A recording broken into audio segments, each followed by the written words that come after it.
Hi guys, I hope everyone is doing well today. In today's video, we are going to talk about how you can balance self-care and that challenging hard to-do list or anything that you have to prioritize. We are going to learn how to prioritize both. Prioritize the things that you need to do and get done with, and then at the same time prioritize yourself and your well-being and what you need to do to make sure that you're energized and you're good and well enough to do those things. So you can use some of these, you can use all of them, you don't have to use any of them, and you can just take my advice. We are all so different in the way that we like our own things. And so if you like the exact same thing that I love, great. If you don't, great. And it's just, we're all so different. So take in the information that you need from this video and use it in your own life. So I think to start off, when we think about self-care, your mind might just straight go into, I have to do yoga, and I have to journal, and I have to get up at 4 a.m. and, all these things of self-care, but that isn't realistic. And you might see that on social media, and it might work for some people to have that morning routine. Perfect, right? It's great.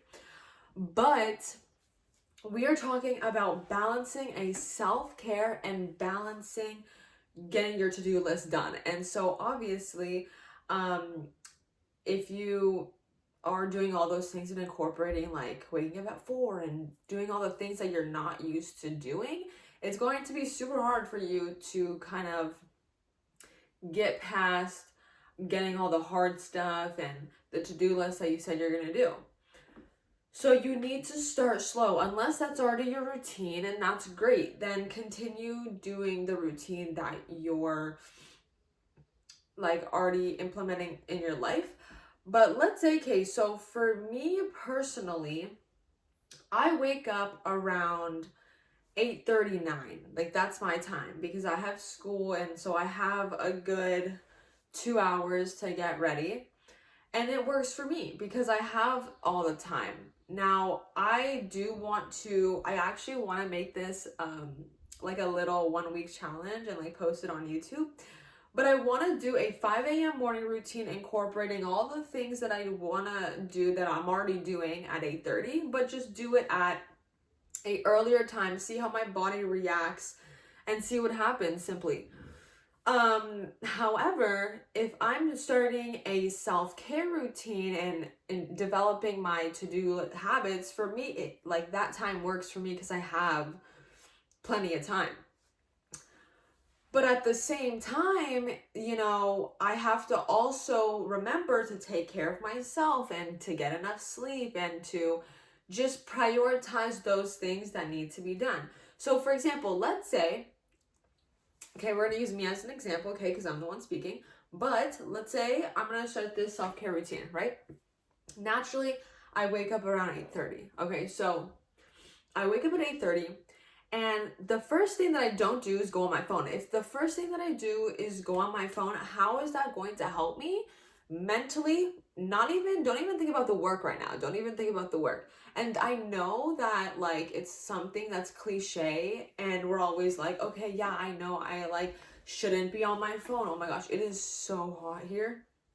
But sorry, anyways, if the first thing that I do is go on my phone right when I wake up, I naturally know how my body is going to react, even though I'm not gonna, like, even though if I were to do that, I know how my body would react. And it's I noticed that it could be such a habit for some people to just wake up and you're like, oh, let me see who texted me. Let me see who emailed me. Let me see what I missed in the 8-9 hours of me sleeping. Let's see. And if you genuinely want to feel more energized and you want to feel like when you do those hard tasks, you're not like dying, like you're just getting them done because you feel like motivated and energized.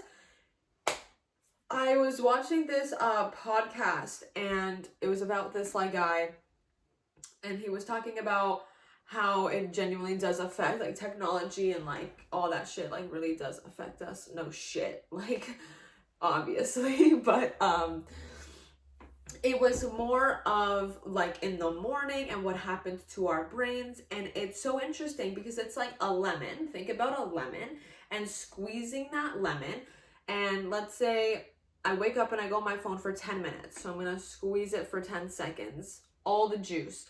I stay on it for an hour. Boom. All the lemon juice is gone, right? And so it's kind of like this little metaphor, but it gets you really thinking about like your mood and how you feel after you get off your phone. It doesn't even have to be in the morning. Can like just realize that. Let that shit sink in. Every time I feel like when I go on my phone, like even though it could make me laugh a little or that dopamine kind of hits, I don't give a fuck what I'm doing on my phone, even if it's productive. Mentally, I feel drained. That could just be me, but I don't think so. And so make sure that you implement that. And it could be hard for some people because some people wake up and the first thing that they do is go on their phone for like an hour straight. Okay. And so that's something that you should focus on. And so, okay, let's say we get up and we don't go on our phone. The first thing you want to do, okay, isn't yoga and get up and go on a run, because obviously that's not realistic if you're not implementing that already. You understand where I'm getting at? Yeah. Okay, so trying not to go on your phone is something, it could be easy or hard for some of you. I can't judge that. But I could say that it's easier than going on a 5K run if you're not used to doing that in the morning, okay? So the next thing I would say is to reflect. Don't pull out your phone. Don't pull out a piece of paper. Don't do any of that. Just simply sit up from your bed. You can close your eyes because you're probably half asleep already. And just think, reflect. Okay, like what are the things that you need to do? Did you write a to-do list the night before of stuff that you have to do today, right now, this morning, right? Like think about that. So you just want to reflect. Now you don't just want to reflect on the to-do list, obviously, because if you just reflect on what you have to do, you're just gonna get more stress, and that's called deductive stress. Deductive stress is not good for us. Okay, so there is conductive with a C, conductive stress, which is good stress. So it's like stress that we get when we're motivated to do some work or something. It's just good stress. But then deductive with the D isn't good, because it's like when you're too overwhelmed and you're just like way too stressed. So reflect, think about some things that you have to do, but also have this mentality of, I'm proud of myself for doing this. I'm proud that I didn't go on my phone for a second. I'm proud that I'm just sitting here right now and I'm reflecting. Give yourself some reward. You need to have and give yourself rewards, because when we don't give ourselves rewards, when we do things that we're not used to, then we think about it as a chore. And it could seem like that still when you get a reward, because it's like, oh, like I'm doing something and I'm getting paid for it. But trust me, you will feel so much better. Give yourself that thank you and just be like, I appreciate myself for being here and doing this for myself. And it depends, obviously. I shouldn't say it depends on your age, but at the same time, like, I think that it's super important to focus on certain things at certain ages, and some people do that quicker, some people do that later. It just depends on you and your life, honestly. But just be thankful that you're here. You might be like, oh, like I wish I did this earlier. I wish, this. I wish I stayed consistent if you started it and didn't try it. But just be thankful that you're trying again if you have, or trying for the first time. And so after we reflect and, we're here and we're present, make sure that you're present. Don't think about the past. That's just one thing I'm also going to say, because it's gone, honey. It's literally gone. The past is never, ever going to come back unless someone fucking pulls up like some android. I don't know. But for now, the past is in the past and it's never coming back. And so you need to either that stress should be coming from things that you need to do, the future. Now, I know some people say don't also think about the future, just think about the present. But I feel like I don't believe that. I don't. I need to think about my present and I need to think about my future. Now, that's my opinion. Some people might disagree with me and they're like, no, just think about the present, leave the past in the past, leave the future for the future and let it just come to you. But I can't sit with that. My mind is constantly thinking about the future, thinking about what I want to do, thinking about what I want to accomplish, my goals, and it's always thinking about that. So if that's not like, if it wasn't going to help me, that's my stress. That's my conductive stress, is thinking about the future. And, obviously we're all different. And so don't think about it. Don't stress about it. If you genuinely, it's giving you deductive stress, if it's giving you more, stress that isn't good, don't do that. Don't at all. You're just going to make it worse. But anyways, so moving forward, after you reflected, go wash your face. I don't care. You can have a skincare routine. You don't have to have a skincare routine. Go splash some water on your face. When I made the YouTube video about my bath plunger and how I soak my whole body, it's like a different experience. Like, come on, like my whole body is feeling that.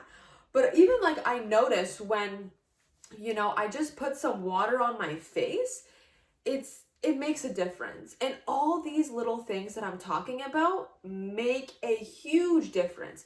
And I only talked about 3 right now. It feels like, I've been talking about so many other things, but that's the key. That's the key right there, is that when you incorporate small little things, but you know why you're adding them into your routine. You know why. Not because it's just good for you. Not because just waking up and not going on my phone is good for you. But why is it not good for you? Get to the core. Because it makes me so tired and I can't function when I do other stuff. So it makes my brain foggy.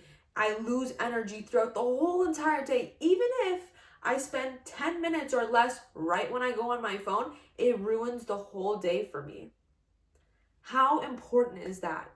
And that's like, I think the most important thing that you should get out of this video is that these small things do make a huge difference, but you have to know why they do. Because then you're not going to stay consistent. You're not going to want to do it because you're just going to feel like it's a chore. And so, after you're done washing your face, doing whatever, using the bathroom, you can do your hair at this time. I don't care. That's your life. I'm not going to tell you to go do your hair the 4th step because that's like different. But I think those are probably the most important 3 steps that you need to know. And eating your breakfast, how much you're eating, that is not up to me to say, because we all have different goals when it comes to that. And I think that it's so important to think and reflect on the life that we want for ourselves. And so if 10 minutes on my phone in the morning is good enough for me to just like ruin my whole day and just not feel energized and genuinely like want to do my shit, like then I'll do that, and because I just don't care. But that's not me, and I want to work on myself, and I feel like you guys do too. If you watched until this video, clearly you do. And just sit with yourself and be proud. Be like, I'm here, I want to do this for myself. It's gonna take time. Everything takes time, but I'm still here. And so just think about that shit for a sec, okay? Think about that. Wow, amazing. Anyways, I hope you guys enjoyed this video, and I will see you guys in the next one. Bye.